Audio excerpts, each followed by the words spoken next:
Hi everyone and welcome to Asami Rat Care. So today's video is going to be on something that happened in the last week that was very traumatic for all involved, and will feature the lovely Twizzle. So it's going to look into kind of the breeding aspects and one of the things that can go wrong with breeding. And it's something that's particularly dangerous and probably results in the vast majority of breeding fatalities. Now, as you can see, Twiz is still with us. This was a very close thing. I think it's probably difficult to estimate just how close a thing is, as the vast majority of rats, even those with prompt treatment, don't make it. So I'm feeling very lucky at the moment. Yes, we had a tough day, didn't we, miss? So what I'm going to talk about is eclampsia, particularly pre-eclampsia, which is the eclampsia that happens before birth. You can also get post-eclampsia, very similar in principle. And that happens after birth. So the first thing I'm going to do is I'm just going to pause this and I'm going to switch on to a video which shows Twizzle and how I found her on Tuesday morning, which was day 21 of her pregnancy. So literally I was expecting her to birth on day 22, so it's right towards the end of her pregnancy. And what I want you to look at on the video is just watch the way she seems. I'm offering her some food to try and get her to eat, and straight away, if you're offering a pregnant rat food and they don't take it, it's generally a cause for worry, particularly my lot. My lot become ravenous, and Twizzle was no exception. So up to that point, she'd been typically very, very hungry, very, very loving, active, throwing herself at the bars when I was in the room. And then the night before, she wasn't as active, but she was huge. In fact, I'll stick a picture up here which shows you just how big she was. She was massive for our line. I knew it was big, and when they get that big I get worried, and as it turned out I was right to be worried that time. But yes, so she'd got quite big, she'd started to get a bit of lethargy. I put that down to her just being huge and uncomfortable and being ready to get rid of those babies. But then the next morning I came down and found her very kind of like limp, unhappy, just off, completely off, and a kind of like rapid breathing. So look at her kind of breathing, it's quite jerky. It's not like a normal respiratory problem, she's almost like panting in a way. Her eyes were very tight, so you'll see orbital tightening, we call that, which is a sign of pain. She was very fluffed up, not interested in food at all. When I offered a malt paste, which is pretty much rat crack, they love the stuff. And it's usually how I tempt pregnant or birthed rats off the nest so I can check on the babies. They'll do most things for it. She kind of has a half-hearted attempt, but if you notice the kind of lack of coordination, they're almost jerky movement there, that's very classic. It's almost neurological, and that kind of behaviour immediately sounds alarm bells that something kind of quite serious is going on. So I'll stop this, put the video on, it's about a minute, bear with it, and then we'll come back and talk a little bit about what happened next.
Right, so now you've seen the video, you can see why I was so worried. So several things went through in my mind. I'm quite lucky in that, whilst I've never had eclampsia in a rat before, being part of the kind of general fancy here in the UK, you come across quite a lot of issues that you won't necessarily have seen.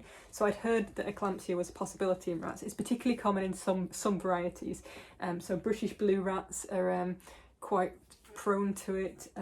I've heard about it in some cases in some red-eyed dilute rats, which is like the topaz rats that I breed, though I've never seen it in mine, and I'm actually quite grateful that it didn't happen to a red rat. It happened to one of my black rats, but it can happen to any rat. It's not hugely common, but it does happen quite kind of, if you've been breeding for any length of time, something like this will happen at some point.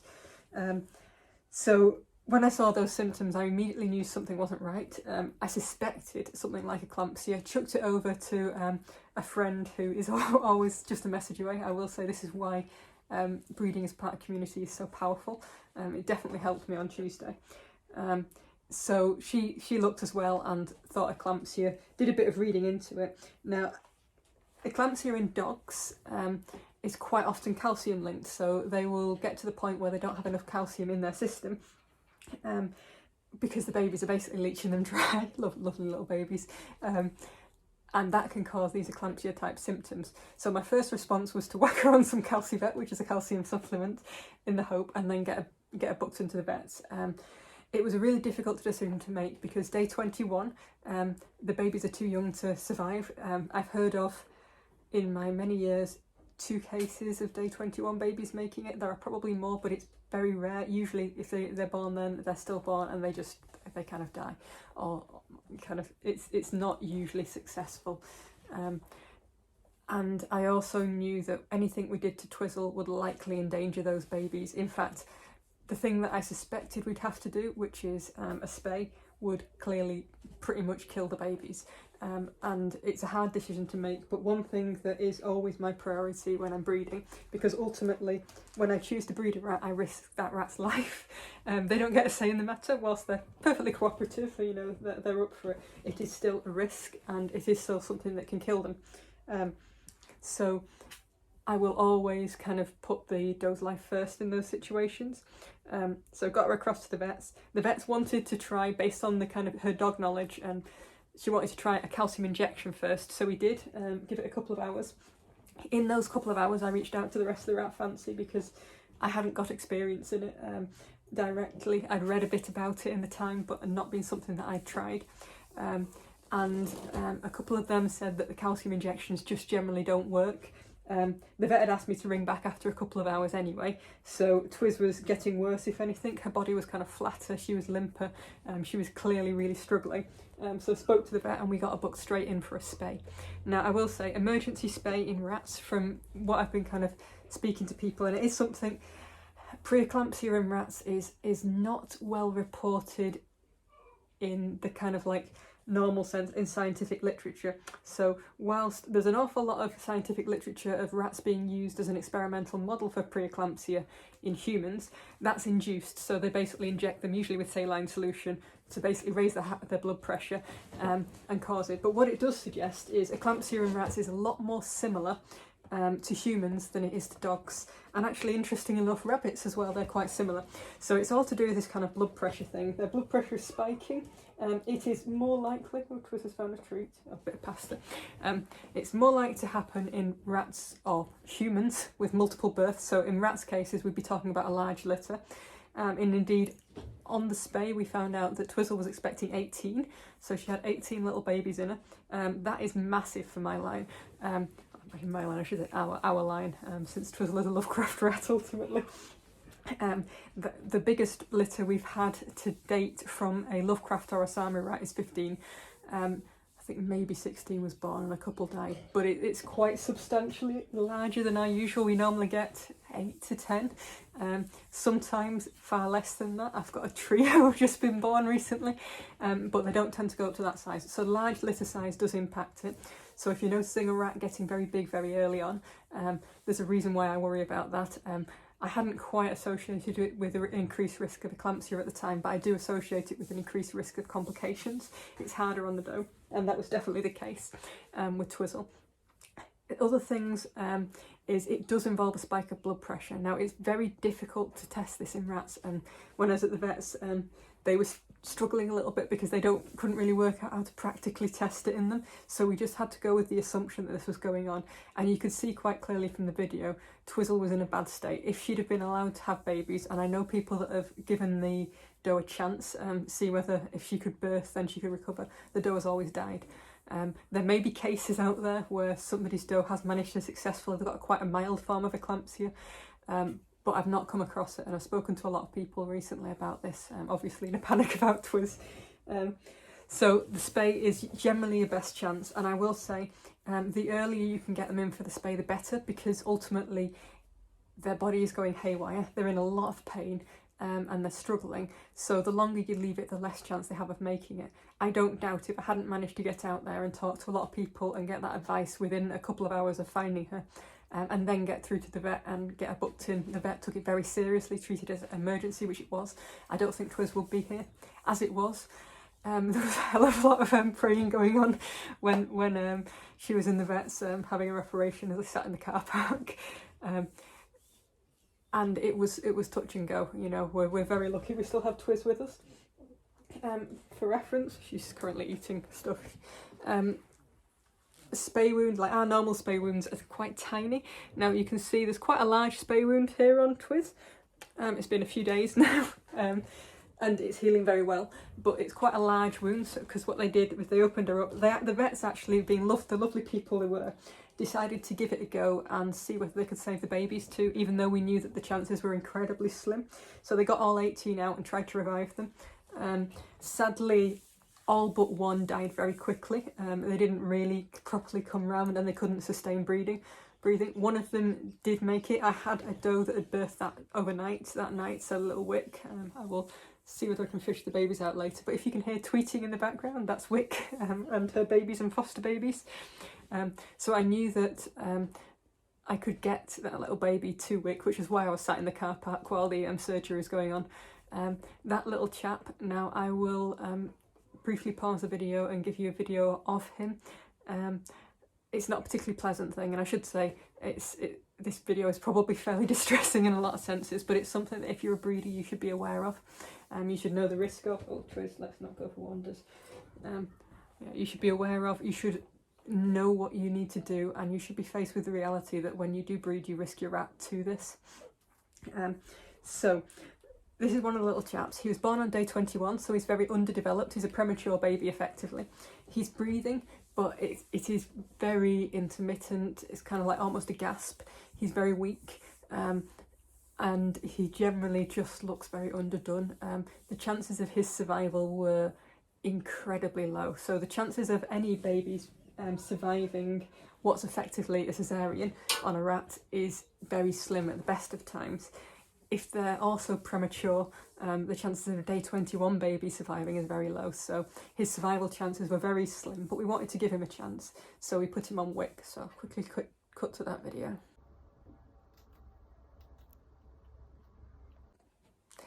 So you can see how he was, bless him. He was very weak. He didn't make it, I should say that now. However, he just wasn't strong enough to survive. So Wick took him in, no problem. One of the amazing things about rats is what amazing foster mums they are. You take the rat out, pop the babies in, pop mum back in. She might give them a quick sniff and a clean, but she'll sit straight on them and start feeding them. In fact, Wick currently has how much is it? 5 foster babies off another rat from up at Lovecraft, because with her litter of 3 she had plenty of capacity, and they're doing brilliantly, thriving, really happy, and Wick seems to be enjoying the extra babies actually. But sadly Twizzle's little one did not make it, so we tried him, and then basically he was too weak to feed, wasn't he, bless you. But we gave him a chance, and it's one of those, it was better for him to die in a nest being surrounded by other babies, warm, could have fed if he was able, but better for him to go there than in kind of like a cold table at the vets. So that was something. But the important thing is Twiz is still with us. It was a massive operation. She was quite out of it when I got her back. She'd been kind of stuffed full of kind of opioid painkillers, which is quite normal at my vets and does work very well in terms of they don't tend to feel pain afterwards. Unfortunately, it makes them go a little bit weird and do lolly. But she was already feeling and looking better than when I'd dropped her off at that vet's, even though she'd just been through surgery and had 18 babies removed. And so much so that you've probably seen my wrapping video. I always wrap rats after surgery, particularly after a spay. Twizzle was no exception. As much as she was limp, I could not risk her opening herself up. That's quite a big wound. So I wrapped it. I'm quite good at wrapping rats. They don't normally get out. They might get out of 1, but they never get out of 2. Twiz got out of 4.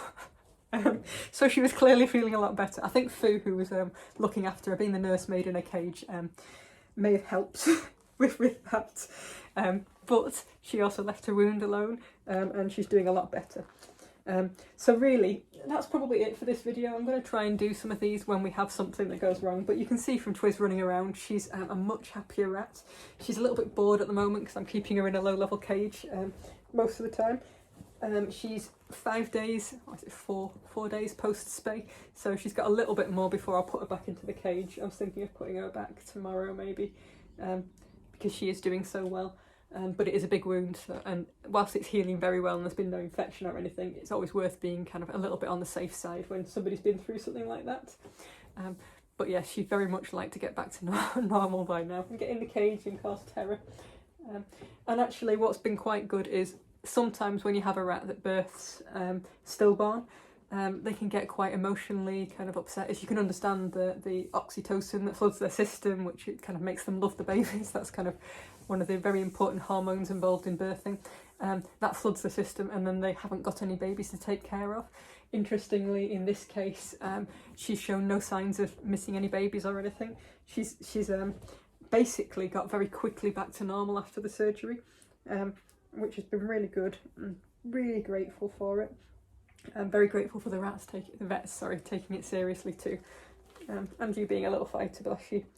But yes, so be aware of this. Be aware that pre-eclampsia and actually post-eclampsia, which can happen later on, so the birth of babies and later on in the process it can happen. Other thing to be aware of, now I don't know if this is actually going to be useful in rats or not, but in humans who are very similar in a way to rats, one of the first signs that eclampsia might be on the way is actually protein in the urine. So we've seen in previous videos about the urine test strips. What I now plan on is, if any kind of rat is looking fairly big, I'll probably try checking their urine in the kind of 2nd week of pregnancy. In humans it's normally the kind of last kind of half of the pregnancy when it comes in, so we can probably assume that it's similar in rats, though there's limited study in the kind of like normal eclampsia rather than the forced eclampsia on rats. So it'd be worth that, because then you can know whether there's a fair chance, if it's spiking, if there's a chance of it kind of coming up. The other thing that's quite interesting in humans is they found that Q10, so a kind of like a fatty acid enzyme type thing that you can get, dietary supplement, actually reduces the symptoms of eclampsias in humans. So again, if I see spiked protein, I'll probably start adding that to their diet and see whether that can help. In theory, you could give it preventatively through a pregnancy, though I will say I've been breeding now for 9 years, Lovecraft alongside me breeding at the same time, and this is the first case of eclampsia we've had in rats. We don't breed varieties that it's prone to, unless you count the red, but clearly it's not prone to it in our line, otherwise we wouldn't be breeding them. I will say, if we started seeing a lot of eclampsia, having gone through that, I would not be risking a rat's life. Again, it was very traumatic for both of us. But yes, so that could be a way of dealing with it in the future, and it's one that I will definitely try. I don't know if I'll find anything out. In theory, if it works, then I'll never know, because we shouldn't get eclampsia. But I'd have to be going for a long time, hopefully, before I ever see it again, at least in our lot. So that's one that's worth considering if you kind of want to try that and explore it with me. A lot of in rats is trying stuff. That's how we learn, ultimately. That's how I do a lot of my stuff. Sorry, Tris really wants to get on the floor because you're bored. She's doing a bit of a race here, which is why I keep moving. But yes, so that's one to think about.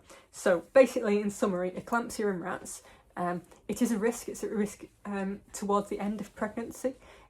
The symptoms that you're looking for is that kind of like hunched posture, fluffed up, squinting, clearly in pain, panting breathing, slightly neurological kind of jerky motions, off their food, and it's a case of you need to get to the vets ASAP and they need an emergency spay. With the risks, that doesn't mean just by doing that you will definitely save the rat's life. There's still a good chance, and in my research I found that very few people had had rats survive that spay, which just goes to show how lucky me and Twiz were. But yes, so it's one that is high risk. You will almost definitely lose the babies, but it can be worth a try. I mean, if she'd been a little bit further along, maybe that little chat would have made it. But it's a lot to expect. I would generally expect the babies not to make it, but that doesn't mean you can't try. And yes, so the faster response you can do, the more chance they've got of making it. It's likely to be more common in rats that are going to have big litters, particularly where it's unusually big.